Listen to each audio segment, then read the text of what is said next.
Right, so before I get this video out there, hello and good morning, by the way. I happened to hear an advert on Classic FM just as not this minute got up, and I think it was by an elderly man saying we can't fight outsiders because we're all in this together. Yeah, you just have one problem with that. And as a matter of fact, those of you that fight us outsiders have a very, very big problem with that. Because you are going to need us. Sooner or later, you're going to need us when you begin to realise that your lives were fake all along. And you aren't left freaking out, left, right and centre, panicking, with a huge case of anxiety, and only God knows what else building upon you, along with the weight upon your very shoulders for attacking us in the first place. And why do you think this is happening to people? Because we're spiritual beings, and we have a soul. And those that are brainwashed into believing that they're doing God's will by fighting us and attacking us, outsiders as you will, are actually in fact bringing spiritual and psychological death to their front door without even realising it, because they're doing the will of the devil. They are doing the devil's work. They are committing unfruitful works against us outsiders, thinking they're actually in fact living the real life, the high life, that offers temporary joy, temporary happiness through their dopamine hits. All to be extremely disappointed and raged out later on when they begin to realise that because they put that dopamine within the wrong choices and the wrong decisions by attacking us outsiders, they are now left reaping the consequences and the punishments to their actions. And this is what I've been trying to warn people that attack us realists, outsiders, as you will. You think it's all fun and games now, but like I said, sooner or later your lives are going to come to a standstill, and you are the ones going to fall to your hands and knees grovelling like the schoolgirls you really are, when you begin to realise just how royally screwed up, or just how much you have royally screwed up with us, outsiders as you will.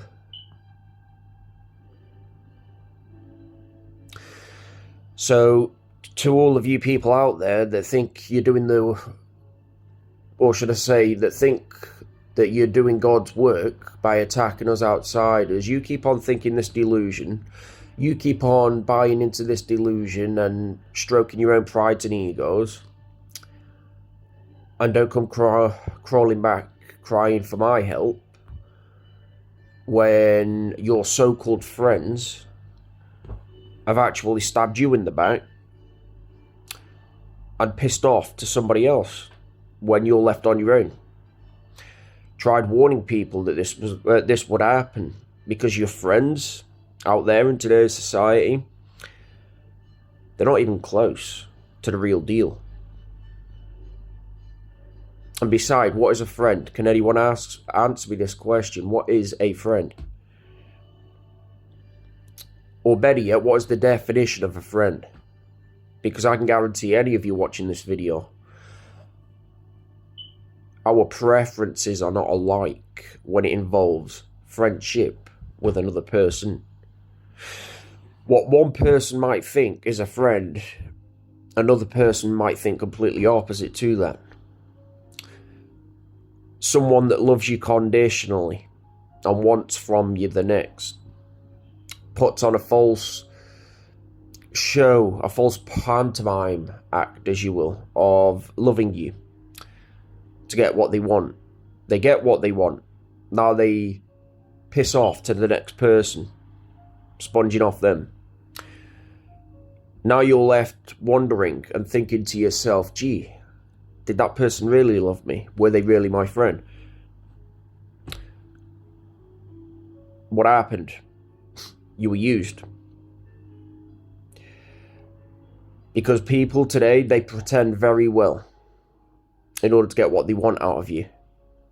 And when they get what they want out of you, they piss off to the next person for that next fix, thinking they're going to get that next high, that next stroke upon their pride and ego from that next said person after throwing you under the bus the way that they did. People wouldn't know what friendship actually really means if it jumped up in their face and rearranged it. That is a truthful fact. And the reason why we have the mess that we have within today's society involving humanity on a whole is people are pussies. They're weak. They operate on feelings and emotions along with pleasures. They go off pleasures. They give them this temporary hit of dopamine that offer temporary joy and happiness. They think, that they keep this temporary joy and happiness permanently, unlike us that have put in the work in here and in here, still put in the work. And little did they know, they're back to square one. They're left wondering, why am I feeling shit? Why am I feeling regretful? And better yet, why do I feel low on a whole?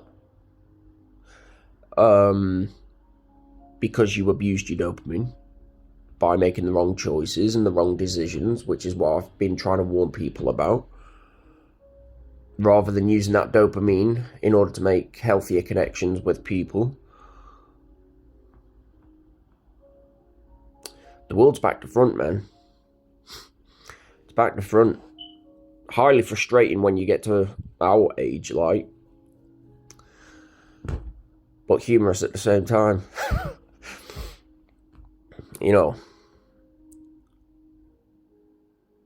My definition of friendship is,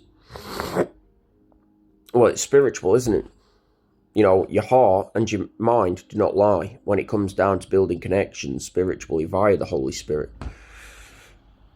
Because not only that, you're given spiritual discernment in order to discern who are putting on a front and act in comparison to who genuinely love you and who genuinely want the best for you. Even if it means they know they've royally screwed up somewhere down the line. When involving what could well have been a friendship with myself. If they're willing to put in the work, spiritually and psychologically that is, rather than project onto me 24/7. Like I said, I'm a logical type of guy.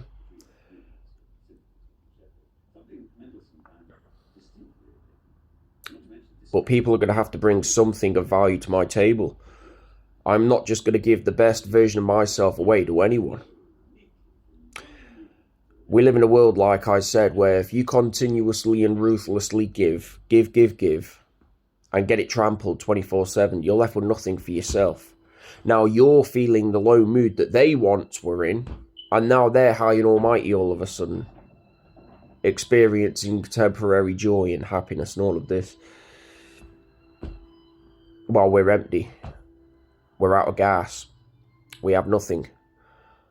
And we have to build it all up again and again and again, which I have no problem doing personally, because like I said, this is what I find funny about life. Those that feel it necessary to suck us dry when it comes down to our soul's life source, when they have to suck us dry and virtually leave us empty, we can always rebuild 24/7 by being alone within our own presence. Them, on the other hand, no. They're going to keep on doing what they do because they're sick in the head. They're a bunch of degenerates. They're a bunch of reprobates. As a matter of fact, they are demonically riddled. They don't even realise it, a lot of them. Some of them do, and they know deep down within their heart and mind as to what they are doing is wrong. But yet, they're not going to admit it because they love the thrill too much.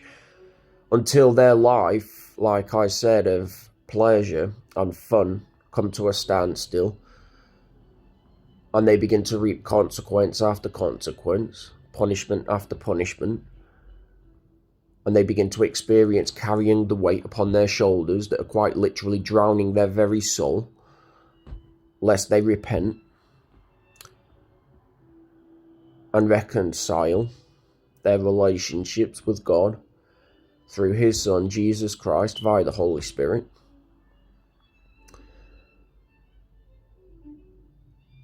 It's not God that send people to hell. This is what I got wrong. It's not God that actually send people to hell. It's not God that send His creation to hell.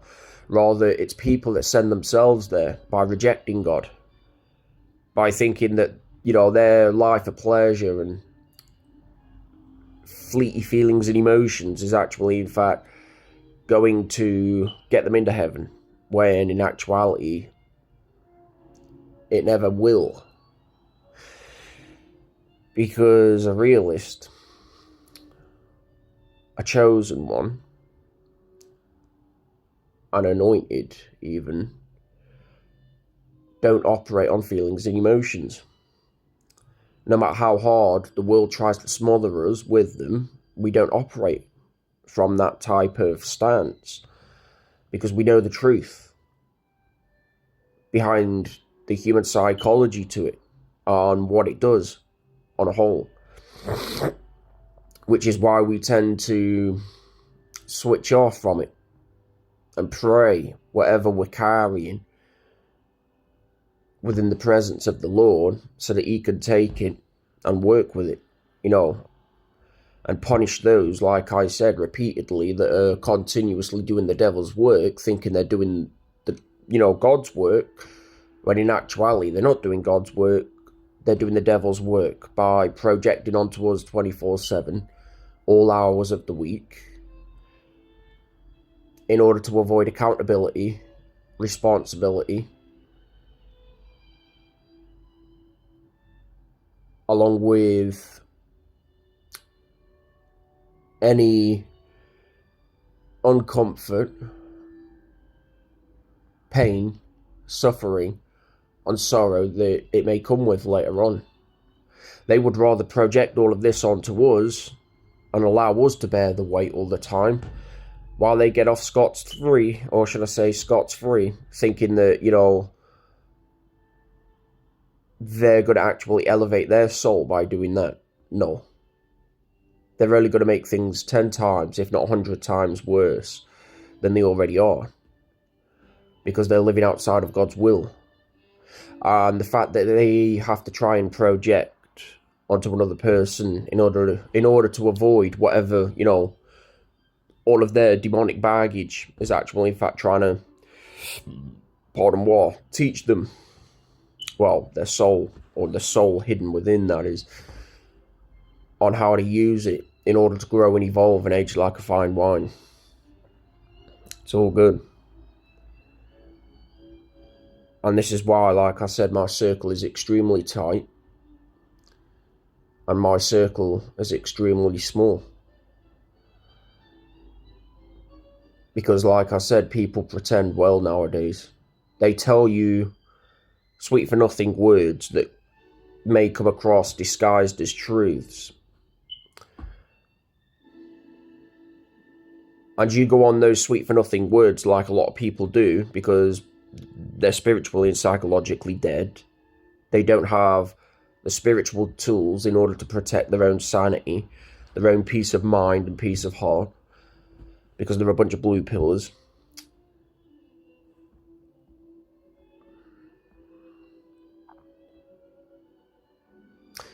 Us, on the other hand, we can discern, like I said, who are genuine and who are not. some of the times we may even discern, you know, or we may even pick up that is something that someone is actually in fact mirroring about us, which could to some extent rile us up as well, you know, and frustrate us, not necessarily from a world point perspective, but a wrathful perspective.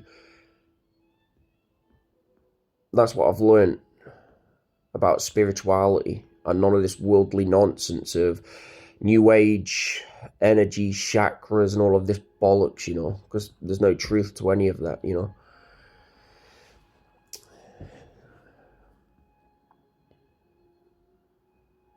I believe a lot of the time as to why people are pissed off with a realist like myself and anybody else out there doing the will of God. It's due to the fact that we're able to mirror their shitty behaviours and everything they carry. And some people out there, like I said, may even be able to mirror what we're carrying also, to teach us what we're currently holding on to still and need to let go of in order to build more peace of mind, more peace of heart, in order to begin to enjoy life again.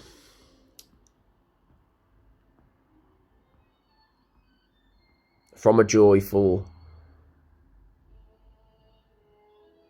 and happy approach. Although, if you want to live like a child, which many do, I don't have a problem with those that want to live like a child of God, as you will, but to those of us that chose to grow and evolve and edge like fine wine, continuous happiness and joy, it's not within us, you know. Sure, we can mirror it to people from time to time, but it's not an everyday thing. You know, it's genuinely not an everyday thing.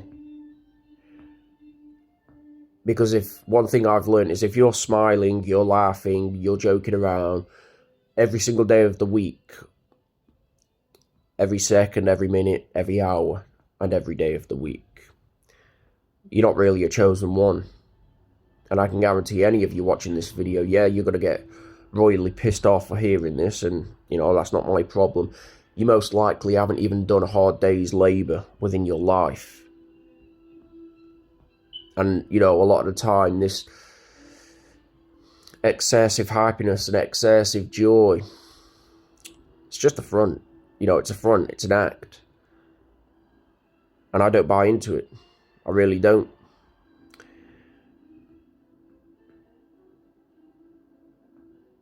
We build all of these things up in here and in here.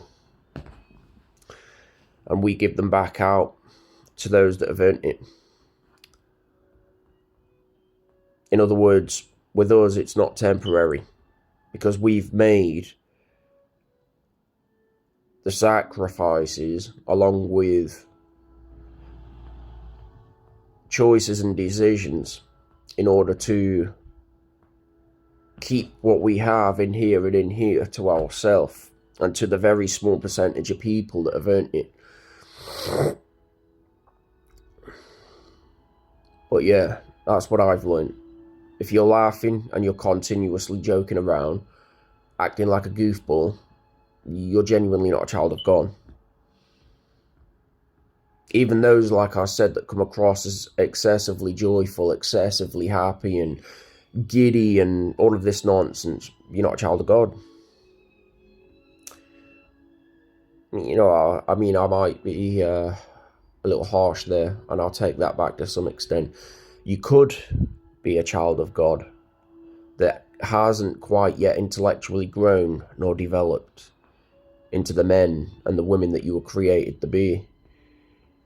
But most of the time, you know, like I said, excessive happiness, excessive joy within a person, it's just a front. It's an act. And smoke and mirrors. I can see through it.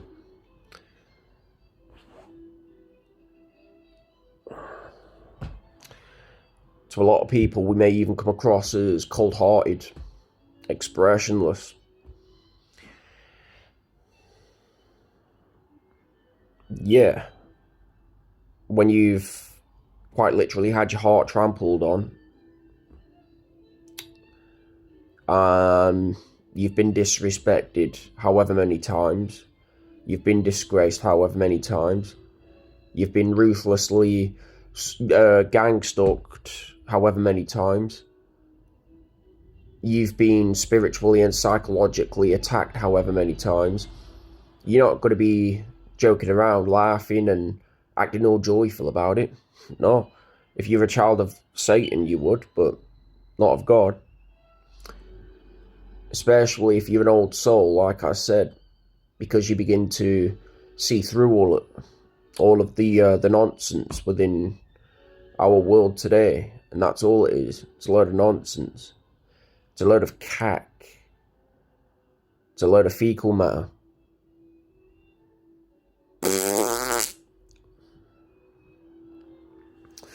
Me personally, I would rather continue to put in the work in here and in here and receive happiness and joy, which many of us do. But when I do receive it, I would rather want to permanently keep it. And this is what many people don't understand. Many people, like I said, nowadays think getting temporary joy and happiness from their dopamine hits is actually, in fact, going to be a permanent thing, when in actuality and reality, that couldn't be any further from the truth. Because it's temporary, like I said, it's of this world. Because you're living outside of God's will, you're doing whatever you can of the devil's work, inflicting that upon us to receive these temporary moments of happiness and joy, only to then have it stripped away from you through your so-called connections in people. Because you people, like I said, you don't have the balls to put in the work inside of here and in here. You're as weak as piss. You're too predictable. And you need to grow up. It's a harsh reality for many of you to listen to, but it's the truth. You need to grow up.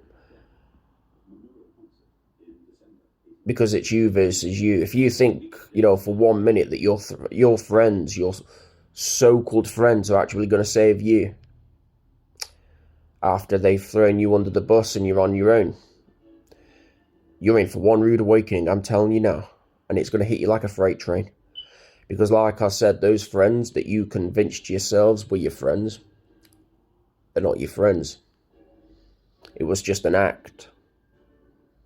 They told you sweet-for-nothing words in order to get into your good books.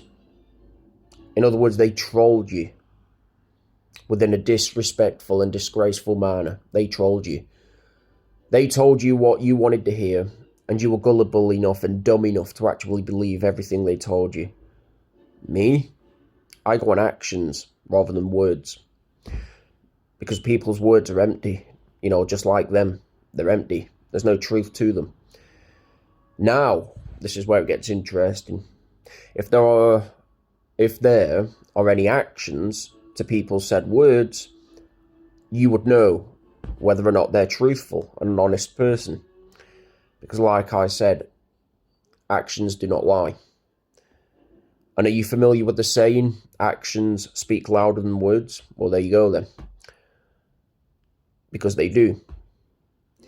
You don't even need to talk to another said person. You could even just show them an action without even talking to them. And they'd know, like that you're real, that you're authentic, and you've got nothing to hide. They would know it. Or you best believe they would. Well, the realists out there would. The lost sheep, on the other hand, that are dumb enough and gullible enough to believe everything they're told, they won't. Well, they will continue to live that same life. Me, I'm done with all of that bullshit, man. I would rather a long, everlasting life where pain and suffering is inevitable. And I would rather use that pain and suffering in order to grow and evolve, age like a fine wine, and attract the things that I want out of life, genuinely, that is, naturally, via the Holy Spirit, because I've put in the work, like I said, spiritually and psychologically, I've put in that work in order to manifest what I want. Although I don't go on law of attraction because, again, it's bollocks, it's nonsense.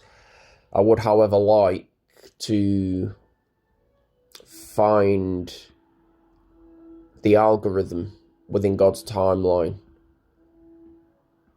when connecting with other people, and how to draw people in naturally, Because one thing I've learned is I draw a lot of negative people in as well, from all walks of life. And, this is where, like I said, it's like a blessing for us. Spiritually, it's like a blessing for us, but it's also a curse at the same time. Because we're letting people in that are carrying spiritual baggage, psychological baggage. And then when you're around said people and you get a moment to yourself, they begin to latch onto your coattails. It's pathetic. It's absolutely pathetic what they're doing. Absolutely pathetic. And this is where a stern bollocking and a good wrathful telling off comes into play. And one's soul elevates, and one's presence lifts all of a sudden. And whatever it is that tried latching onto me, shift. They bolt. Because they know I mean business and I'm not messing around. And that if they continue, like I said, there is going to be World War III.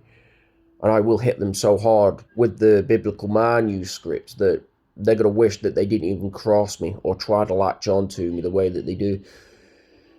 Like I said, people find it, hilarious. They find it excessively joyful and happy to watch, and all of this. That's because a lot of the time these said people, like I said, are under the same demonic baggage. They're under the same spiritual and psychological baggage. And their demons that they're holding on to haven't allowed their soul in order to grow and evolve and age like a fine wine. In other words, they're going to act like children. They're going to act all giddy and laugh about it, joke about it. Like I said, these very said people wouldn't know a hard day's labour if it jumped up in their face and rearranged it. They really wouldn't. And they sure as hell wouldn't know what pain and suffering actually meant. Because from their end, pleasure, feeling and emotion, that's what life's all about, right? Wrong. And like I said, these said people are in for one rude awakening, and it's going to hit them like a freight train. And their whole life, fake life, as I'd like to call it, it's going to shatter before their very eyes. The illusion of it, along with the illusion of their false images, it's going to shatter into sand grain sizes of molecules, particles. It's going to shatter. And it's going to blow into the abyss where it can never be put back ever again. And there we have it, folks. So choose carefully when it comes down to people claiming to be your friend. Because like I said, people can pretend very well nowadays. They tell you sweet for nothing words, disguised as truths. And if you've not got the spiritual tools to discern who are genuinely telling the truth and who are just chatting bare shit, you're forever going to lose out when it could be developing friendships with those that have actions behind what they're saying that can back up that they're genuinely, of yourself and on the same wavelength. You can discern all of these things and keep all of these things, because one, you wouldn't have to force who you are when it comes down to connecting, and two, despite any indifferences of personality clashes and characteristic clashes, the person understands you, you understand them, and you can actually work from there on the indifferences that you may have with said people. But when it comes down to the fakesters, on the other hand, no. Like I said, they tell you sweet for nothing words, and if you're gullible enough and dumb enough to believe what they say without reading into their actions, I'm telling you now, you're going to kill yourself in here and in here. It's technically spiritual suicide, psychological suicide, because people pretend well. And not everyone that claim to be your friend are your friend. Which is why you have to learn the art of being alone and enjoying one's company. Even on your bad days, because even on the bad days you get to understand who you really are and what's triggering those particular said days, and you can work on them, and lift them and just be gone with them, have them gone within it.